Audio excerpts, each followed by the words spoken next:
Warung nasi Kokojo Urang Tasik buka cabang baru. Pawon Ambu cabang BKR siap menyambut kalian. Tempatnya lebih luas dan nyaman, dijamin bikin betah. Woy, apalagi area halaman belakangnya adem nih. Ada area lesehannya juga coy. Menunya tuh prasmanan, goreng dadakan. Harganya murah, rasanya ngeunah.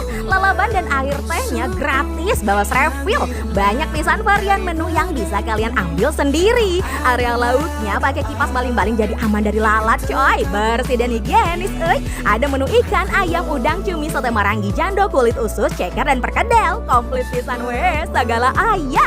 Rasa gurih-gurih masakannya tuh meresap ke dalam. Ikan gurame goreng dan ayam gorengnya ngeunah yo. Serundengnya gurih-gurih nagi, dimakan bareng nasi anget jos pisan. Sate usus dan soto marangi gorengnya juga rekomen coy. Jangan lupa pesen jukut goreng nah krenyes gurih nagi. Bisa pilih 6 macam sambal, terasi, matang, tomat honje, goang dan cikur. Sambal terasi nah mantap, kacida pedes nah jos. Tomat honje nah unik dan enak. Oh iya, kalian bisa pesan mendoan, bala-bala dan pisang goreng buat camilannya ya. Cuci mulut nah bisa disegerin pakai es markisa dan es jeruk nih.